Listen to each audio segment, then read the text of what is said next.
Hello there guys, and welcome back to the series. Welcome back to our Build the Nation save here in Bulgaria, where we are the manager of Bdin. First thing to note, you may notice I'm at a slightly different angle. My second monitor died this morning, so I've had to go out and buy another one. It was an old TV that I had lying around, so I've gone and bought another one. So I've changed things around, made that new monitor my main display, and put the camera on top of that one. So I'm in a little bit of a different position. But we're back here for Season 3, where we've been promoted to the top flight. First of all, just a quick update on competition rankings. You can see that the FBet League, which is the top league in Bulgaria, the one we're going up to, has moved up 4 positions into 25th place, which of course is very, very good. We now don't quite appear on the main screen yet. We are, we're doing all right. We're up to 25th. We're behind Allsvenskan, of course, of Sweden, the Superliga, which I believe is Romanian. It is indeed. It says it over there. So yeah, competition-wise, we're looking pretty good. And then moving into Season 3, we have the season preview, where you can see that Bdin 801 are our odds. We are heavy favourites to finish at the bottom of the table. This is before I've made any signings. This is just after the league's ticked over. Yeah, we're heavy favourites to finish at the bottom of the table. Obviously, I do still have the transfer market and the pre-season to play through. To try and rectify that as much as I can, which hopefully I can do. And one of the things that I was moving up into the top flight is it meant that Levski Sofia could no longer be our affiliate because we're in the same division. However, the board came to me. I didn't request this. They came to me and thought it would be a good idea to get themselves a senior affiliate. And this is the two that they came back with. They came back with Rennes and Eintracht Frankfurt. So pretty good. You can see that Rennes do have a lot of players that they'd be willing to loan to us. Eintracht Frankfurt, not so much. I've got a couple of save games. I've actually played through the pre-season already, guys. I've got a couple of save games. I did choose Rennes, obviously because of the amount of players that they have got for us. They've got excellent youth recruitment and junior coaching and youth facilities as well, which is the reason why I chose that. The money side of it is nothing. They're all pretty similar. Eintracht Frankfurt do offer slightly more, but I think in terms of players, Rennes is the better option. And that leads us to today, where it is the opening day of the season. It's our first game in the top flight of Bulgaria. We have made a lot of signings, and going back to Rennes, we are basically now Rennes' B team. I've brought so many players in on loan from Rennes just because of finances, which if we have a quick look at, you can see that we are in debt. We're £20,000 in debt. We do have a little bit of transfer budget though. We have managed to move a couple of players on. Wage budget, we're massively underneath the wage budget. We're at 2,917. We are committed to spend 3.5, but we do have a £4,500 wage budget. So I am still looking to bring some players in. The ones we have brought in though, if we have a quick look, loads of loans from Rennes. Basically, there was a couple at the end of last season who came in. No, there wasn't. I haven't actually, according to that, I haven't actually signed anybody on a permanent transfer. I think I did have a couple lined up, but once you get the interest in them, it seems to be that the other teams in the same nation also become interested in them. And there was a goalkeeper, there was a centre midfielder who I offered contracts to. They accepted them, but then the other teams came in and decided to go there. So we have basically become Rennes' B team, just to help us out in this first season.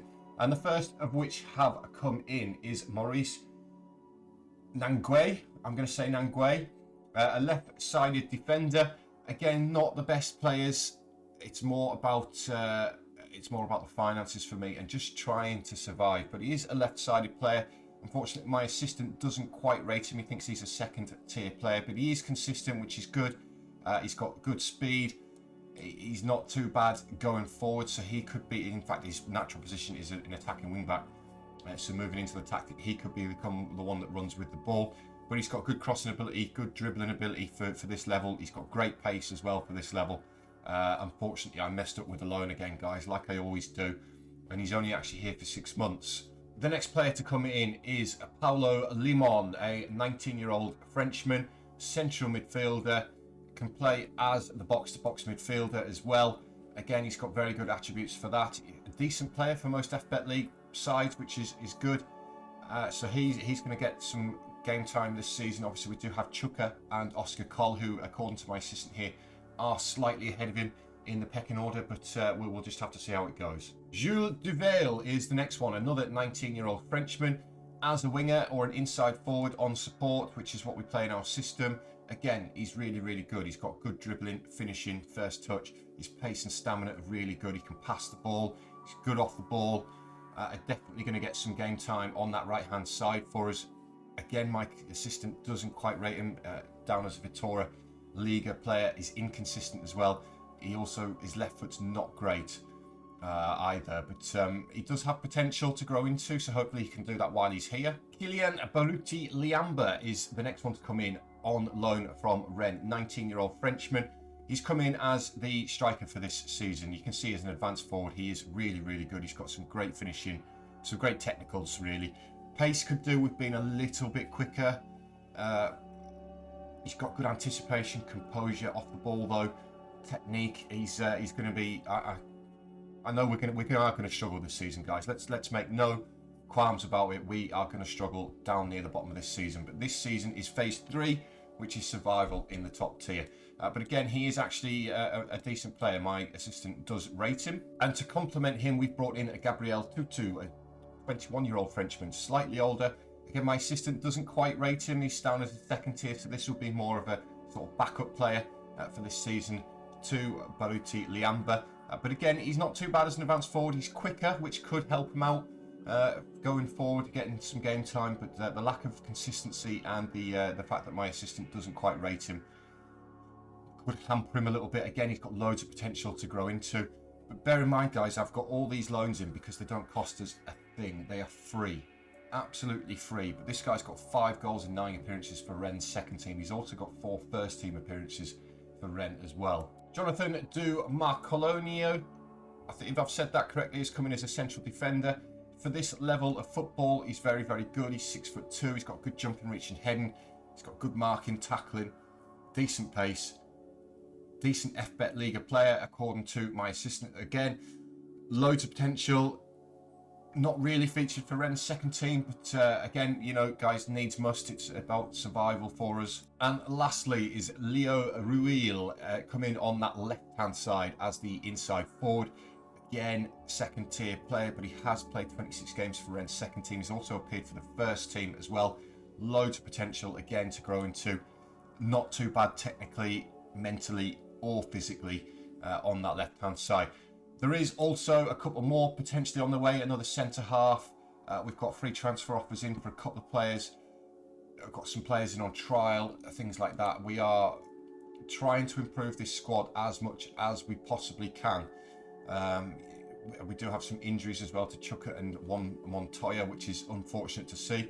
Quick update on Joe.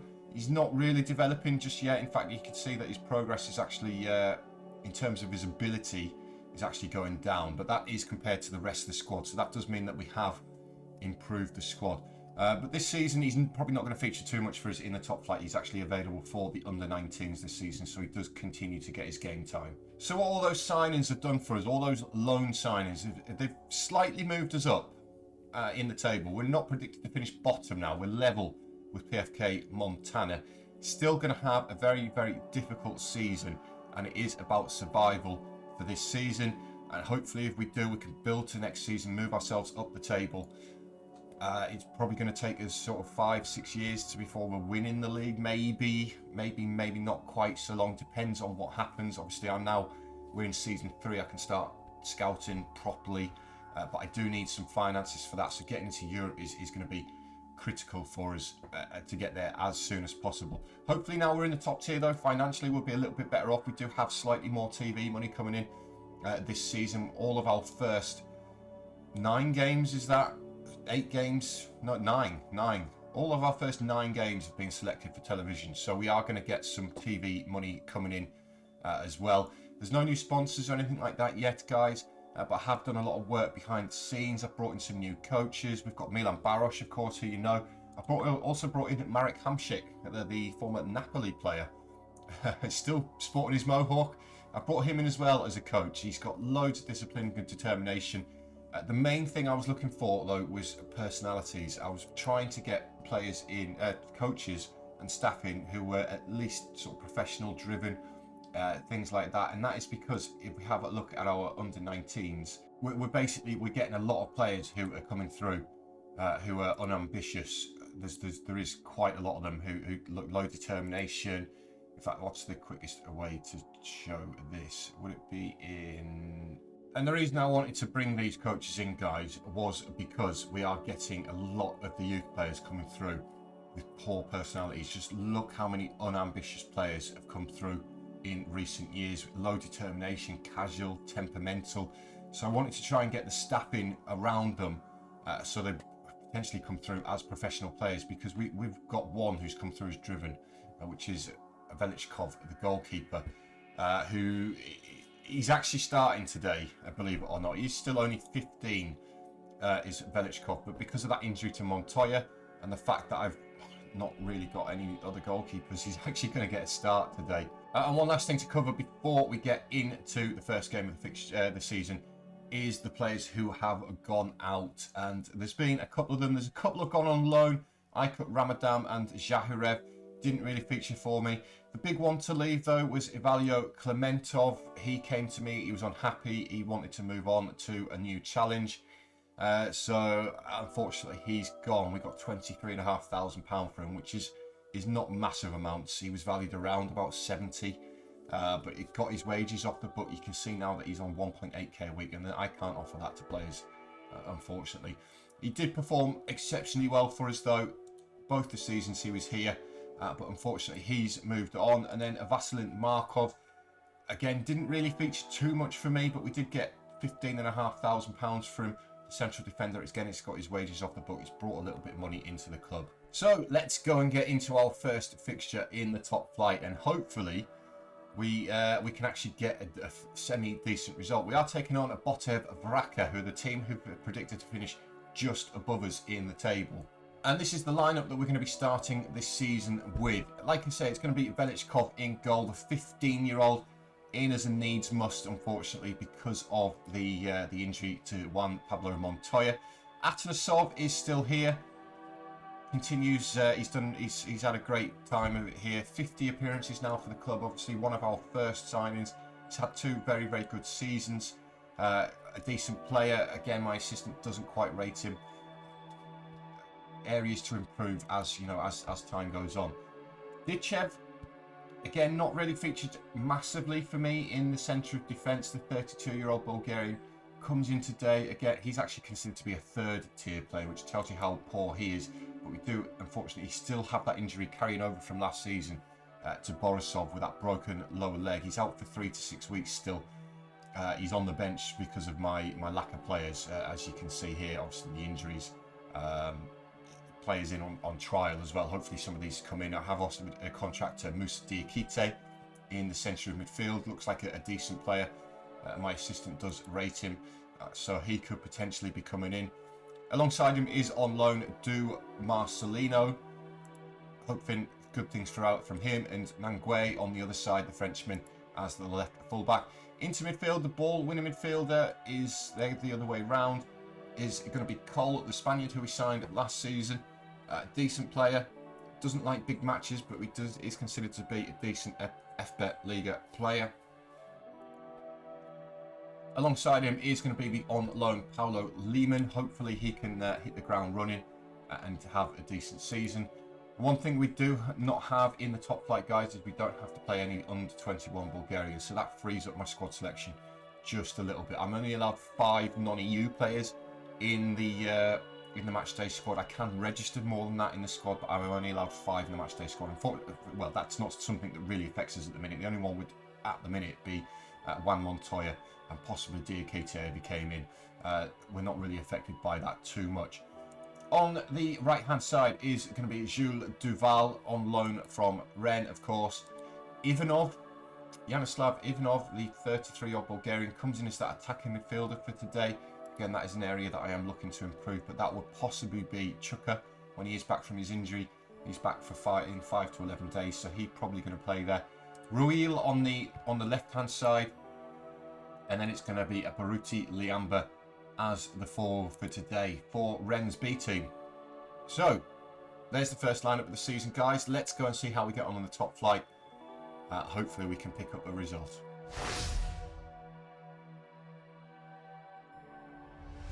So as the players come out for our first game here in the top flight of football, of course, should be able to rename ourselves to Rent B Team. Let's hope that we can pick up a result, and let's hope that we do actually have some more fans inside the stadium, because our average attendance is still in the 300s, guys. There's 1,400 here. That's a great start. Loads and loads of more fans coming in. Of course, the more fans that we do have, the more finances we have coming in. But let's get going in the top flight. Let's just change this back to the league table. I don't know why that keeps changing. Fortunately, the first highlight is for Botev, and it is a corner. It's in towards that near post. It's headed over the bar by the Botev player, though. Just try and keep the ball away from our goal as much as possible with Velichkov in goal. Of course, the 15-year-old. He's not looked great in pre-season in terms of his goalkeeping ability. So we just want to try and keep the ball away from him. As Mendoza for Botev. They're passing the ball around nicely. It's Kami to Majuga. Majuga inside. Cut out by Atanasov. Atanasov, we've just given the ball straight back to them through Cole there. But we have forced them back to their goalkeeper. 22 minutes on the clock. Kostov in goal for Botev Varaka. Goes long. Should be easy for the defenders. Nguane finds Cole with a header. Cole striding forward. Finds Duvale. Dichev. Slowing the pace down. Cole to Limon. Limon forward for Baruti Liamba. This is the chance. He gets his first goal of the season. Kellyan Baruti Liamba. Oh, we've got VAR in the top flight. Yes! Come on, lads. Bdin, take the lead. In the top flight. It's a really, really well crafted goal. Limon, yes, he's definitely timed his run right there. Renby, take the lead. You can see as well, guys, that we're playing the broken meta defensive formation. I have done a tactic video on this, which you can find obviously on my channel, as we've conceded from the corner. Miroslav Maranov equalises for Botev Varaka. That is disappointing. You can find the tactic video. I always do the wrong side. It'll be up here. I'll leave a link for it. The tactic video. Of course, the tactic that we are using. There's 3 variations of it. I think for mostly this season we will be playing the defensive one. It's basically a case of pass the ball around as much as possible, keep possession. As Duvel with his free kick towards the back post. And Ivanov, Yanislav Ivanov, we've retaken the lead. We're going to VAR again.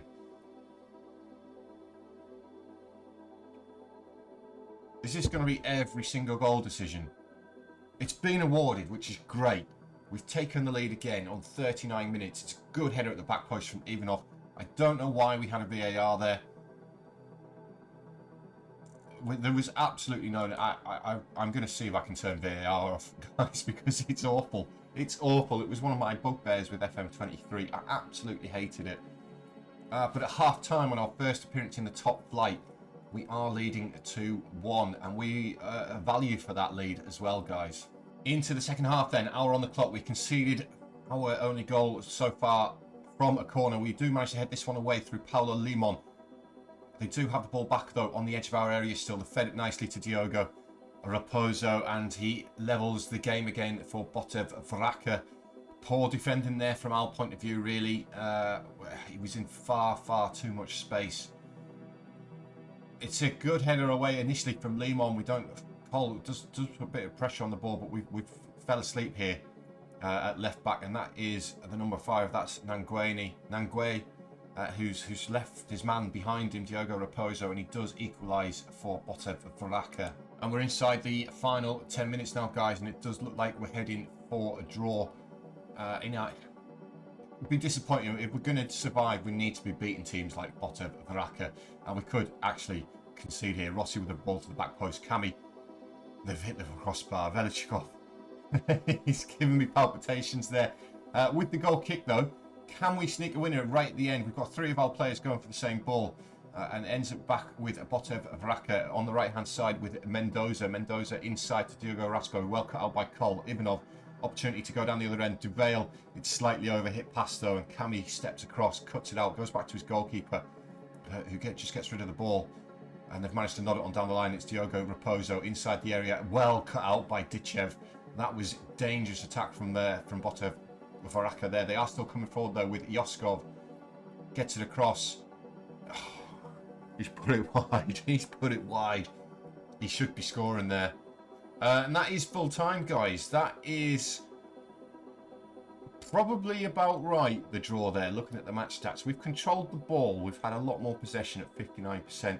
We've had a lot more passes as well, but that is down to the way that the tactic and the way we've decided to play this season.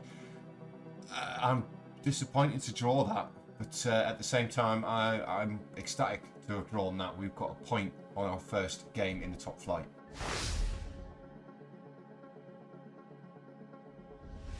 So guys, after our first appearance in the top flight, we find ourselves second in the league. Of course, we're the only two teams who have played. It's going to be a very, very long, difficult season.